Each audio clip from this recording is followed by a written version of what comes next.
Several years ago, Reverend John and I, when we were both at St. Paul's in Milton, married my cousin and his husband. They had been living in Paris, and rather than have everyone have to come to France for their wedding, they asked if I would marry them here. So the wedding was planned from France for the ceremony at St. Paul's in Milton, with the reception at Chris's and my home in Rockwood. One would think that that was enough to manage, but no, I thought, gee, honey, we need new windows, and what, that deck is looking pretty shabby if we're having a bunch of people here. And can we remove the wall between the living room and the dining room? It would give us so much more space. We have 3 months until the wedding. Of course it could be done. Well, anyone who has undergone renovations knows that they don't always go as planned. The week before my cousin's wedding, they arrived from Paris to a construction zone on the main floor of my house.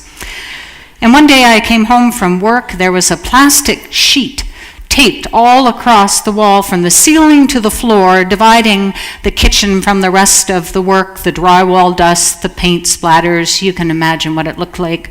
Carpenters were hammering on the new deck, painters were working on the trim of the new windows, and the party rental company was there to measure how many round tables and chairs would fit into our basement after we removed the pool table to accommodate a sit-down dinner for 45 people that weekend. It was a bit chaotic. When my cousin walked into the kitchen to fill me in on the day's progress, he found me still dressed in my work suit, briefcase on the floor beside me, calmly mixing a batch of chocolate chip cookies in a Pyrex bowl.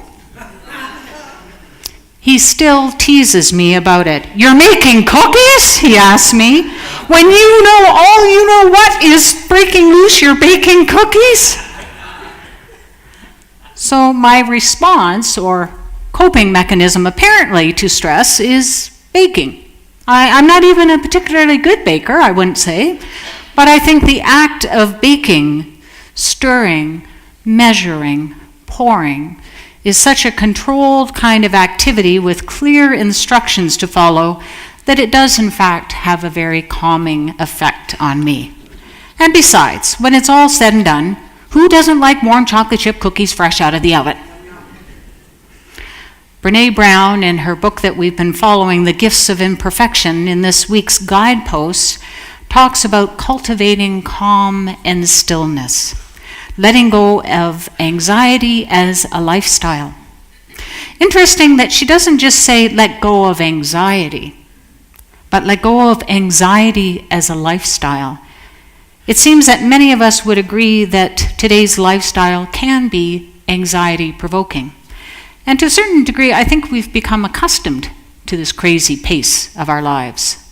Everything seems faster, expectations seem higher, and time seems scarce.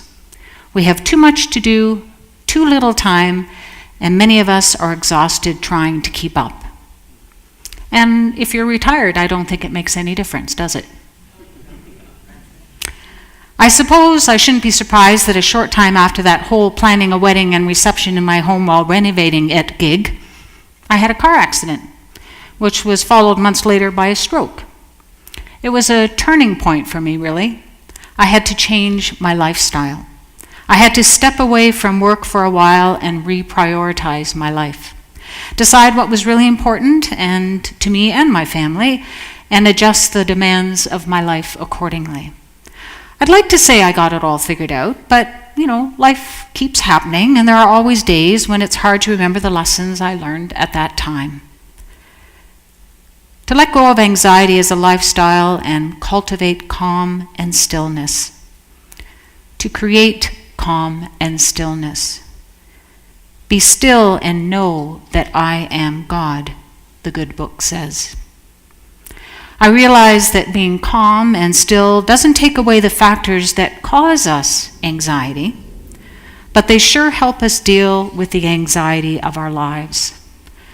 Brene Brown describes calm as creating perspective and mindfulness while managing emotional reactivity. Do you hear that? creating perspective and mindfulness while managing emotional reactivity. We all know that we're in that moment and we can lose it. But she's suggesting just to take a step back. You see, I could have come in the house, seen the drywall dust, and heard the hammering, and watched the paint splattering, and yelled at people to stop, clean up, get out, work faster, whatever might have come to mind at that moment, walking into that chaos.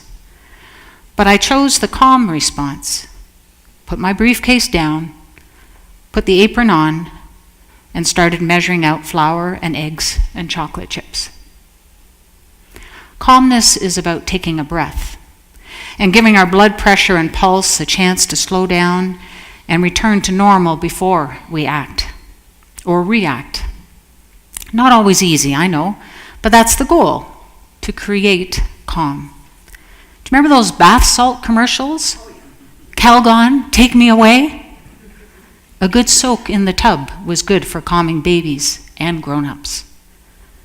Whatever you need to do to just create that calm.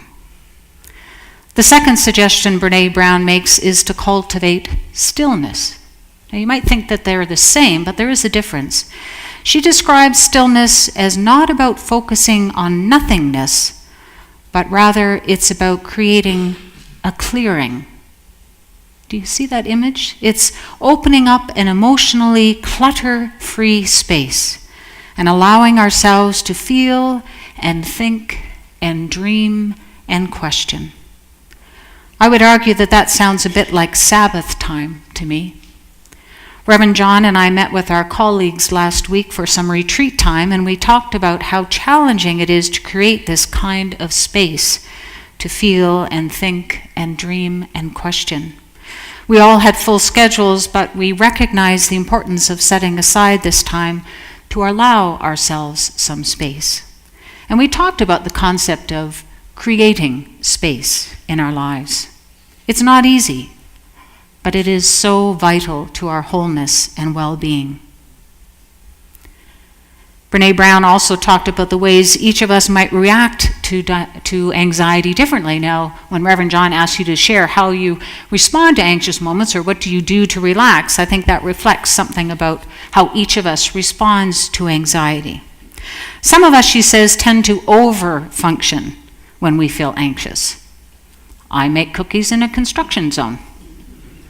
While others of us react to anxiety by under-functioning, because the stress and anxiety that we feel basically paralyzes us so that we can't do anything.